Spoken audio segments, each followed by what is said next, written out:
بتائیے گا اب یہ جو دہشت گردی کے 2 واقعات ہوئے ہیں اس کے تانے بانے افغانستان سے مل رہے ہیں اور ظاہر ہے جس طریقے سے سہولت کاری جاری ہے وہ سلسلہ بھی اب عیاں ہو گیا ہے. پھر بھارت کا اس میں کیا کردار ہے وہ بھی کسی سے ڈھکا چھپا نہیں ہے. کیا اب ساری سچویشن پہ آپ کی رائے ہے؟ جی شکریہ. یہ تو واضح ہے کہ بھارت اور افغانستان کا اور کچھ عناصر جو افغانستان کے ہیں، خاص طور سے کلعدم ٹی ٹی پی جس نے ذمہ داری بھی اٹھائی ہے. کچھ رپورٹس میں یہ مبینہ کہ انہوں نے ذمہ داری بھی لے لی ہے اس حملے کی، اور کہا ہے کہ یہ ہم مکمل اس کی ذمہ داری اٹھاتے ہیں.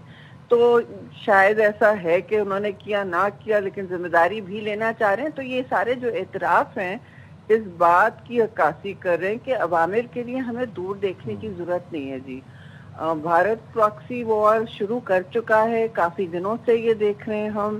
جب ان کو ہزیمت کا شکار بننا پڑا بنیان المرصوص اور مارکہ حق کے بعد، تو انہوں نے بالکل اپنی یہ نیا طرز عمل شروع کیا جو بہت سال سے یہ جاری رہا ہے، لیکن اس کو انہوں نے جسے کہتے ہیں نا ڈبل ڈاؤن کر دیا ہے اپنے سارے ایفرٹس کو. اور آپ دیکھ رہے ہیں کہ ایک دم سے چاہے وہ بی ایل اے ہو یا ٹی ٹی پی جیسے عناصر ہوں، یہ سارے ایک دم ایکٹیو ہو گئے ہیں، دونوں اطراف سے ایکٹیو ہیں. اور مطلب بارڈر کے دونوں صوبوں میں کے پی کے خاص طور سے وہاں انٹری پوائنٹ بنا کے افغانستان کی سرزمین کو یوز کر کے یہ وہاں سے پاکستان کو ڈی اسٹیبلائز کرنے کی مکمل کوشش میں ہے. بلکہ ان کے کچھ جریدوں میں بھی آیا ہے کہ یہ تو جنگ انہوں نے کیوں کی، مطلب جو آپریشن سندور الیجڈلی انہوں نے کیا تھا، جو نام انہوں نے دیا تھا کہ یہ کیوں کیا، یہ کرنے کی ضرورت نہیں ہے. آپ پراکسی وار کریں پاکستان میں جو اس وقت آپ کے سامنے ہے، ہماری نظروں کے سامنے ہے. جی شہری صاحبہ، آفٹر 10th میں ہم نے دیکھا کہ ایک تو بھارت آئسولیٹ ہو گیا، سیکنڈلی پھر پاکستان نے کمال ڈپلومیٹک مووز کیے. بلاول بھٹو صاحب کی سربراہی میں وفد تھا، اس میں آپ بھی موجود تھیں، ڈوزیئرز پیش کیے انٹرنیشنل کمیونٹی کے سامنے، شواہد رکھے. آج اقوام متحدہ سمیت پوری دنیا افغان طالبان کو دہشت گردی کا مرکز کہہ رہی ہے. کیا یو این پلیٹ فارم سے افغان طالبان رجیم کے خلاف سخت ایکشن یا پابندیوں کے لیے کوئی اقدامات اٹھنا چاہیے؟ جی دیکھیے، کلعدم تو ہیں کچھ تنظیمیں جو اب جیسے میں نے کہا ذمہ داری لے رہی ہیں. تو بھارت کا اس میں اتنا زیادہ کردار اور ایکٹیو نظر آ رہے ہیں تانے بانے کہ یہ تو میں سمجھتی ہوں ایف اے ٹی ایف اور دوسری باڈیز میں جہاں ٹیررزم کی بھی اکاؤنٹیبلٹی لی جاتی ہے، آڈٹ تو کیا جاتا ہے نا کہ آپ نے کتنی سہولت کاری کی، کتنی معاونت کی. تو ایسے بھی ملٹی لیٹرل اداروں میں یہ بات اٹھانی چاہیے کہ بھارت کا کردار دہشت گردی میں پاکستان کے حوالے سے تو کم از کم، اور یہ دوسرے ممالک بھی ان کو الزام ان پر لگا چکے ہیں، اسپیشلی کینیڈا وغیرہ جہاں اوپنلی انہوں نے یہ پراکسی جنگیں کی ہیں تو اور ہلاکتیں بھی کی ہیں وہاں، تو مثلاً سکھز کی وہاں پہ. تو اب آپ مجھے بتائیں کہ یہ کیوں اس میں استثنا کیوں ملا ہوا ہے ان کو ہر جگہ؟ ملٹی لیٹرل باڈیز جو ہمیں اکاؤنٹ پر لاتی تھیں، ان کو لائیں آپ اکاؤنٹ پر، پوچھیں ان سے کہ یہ کیا کر رہے ہیں. معاونت تو کر رہے ہیں، کھلا معاونت ہو رہی ہے. جی اچھا شہری صاحب، آپ بتائیے گا اب جو یہ 2 بڑے واقعات ہوئے ہیں، پاکستان کے پاس کیا آپشنز ہیں، کیا کرنا چاہیے؟ کیا آپ سمجھتی ہیں کہ جو نیشنل ایکشن پلان ہے اس پر اس کی روح کے مطابق عمل درآمد شروع کر دینا چاہیے؟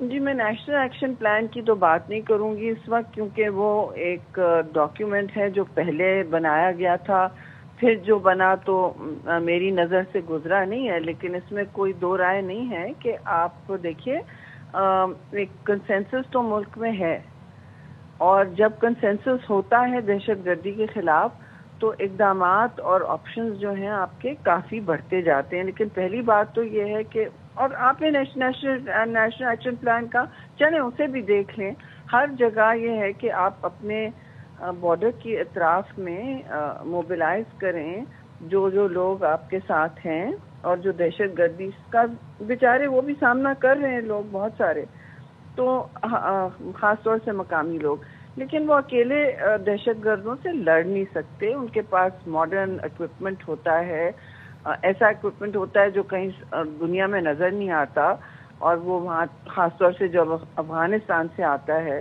تو وہ سب کو نظر آ رہا ہے کس لیول کی مہارت اور سوفسٹیکیشن اور ان کے پاس کیا کیا چیزیں ہیں، ریسورسز ہیں، وسائل ہیں. تو ان کو لڑنے کے لیے ہمیں اپنے بھی ریسورسز تھوڑے سے ادھر آگے یوز کرنے ہوں گے، زیادہ لگانے ہوں گے.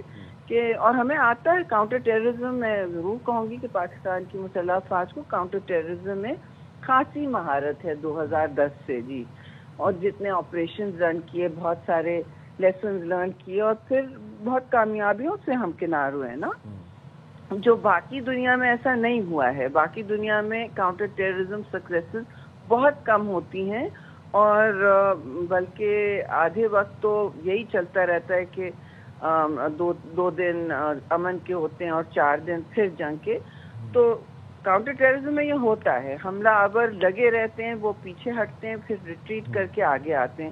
تو ہمیں بھی بہت چوکنا ہونا ہوگا، آپشنز انٹرنیشنلی بھی استعمال کریں جیسے میں نے ابھی عرض کیا، اور لوکلی پاکستان میں ایک بہت واضح کنسنسس ہے. ہم تو بالکل کلیئر ہیں، مین سٹریم پارٹیز پاکستان کی بالکل کلیئر ہے کہ اس میں کوئی ابہام نہیں ہو سکتا، کوئی کمپرومائز نہیں ہو سکتی. اور خیبر پختونخوا کی عوام کو بھی دیکھنا چاہیے. دیکھیے صاف بات ہے، پاکستان کے بارڈر کے اندر آپ اگر تحفظ سے رہنا چاہتے ہیں تو اس کا بھی تحفظ آپ کو کرنا پڑے گا. ملک ہیں تو ہم ہیں جی. آپ یہ بھی اس میں کوئی چیمگوئیاں یا ابھی یا کبھی نہیں ہو سکتا. اور شہری صاحبہ ایک اور بڑی امپورٹنٹ چیز یہاں پر یہ ہے کہ افغان طالبان رجیم جو کہ مسلط ہے افغانستان کے عوام کے اوپر، نہ وہاں پہ خواتین کے کوئی حقوق ہیں، نہ وہاں پر آزادی اظہار رائے کے حقوق موجود ہیں، وہاں پر میڈیا چینلز کو بند کیا جا رہا ہے. آپ کو لگتا ہے کہ افغان طالبان رجیم افغانستان کے جو عوام ہیں، جو شہری ہیں، ان کے اوپر ایک جنگ مسلط کرنا چاہ رہی ہے، ان کو بلا جواز ایک جنگ میں دھکیلنا چاہ رہی ہے؟ جی بالکل، بلا جواز جنگ میں بالکل دھکیلنا چاہ رہے ہیں، بیکاز پھر ان کے مقاصد ہی اسی طرح پورے ہوں گے نا. پاور کی ڈائنامکس تو یہی ہوتی ہیں.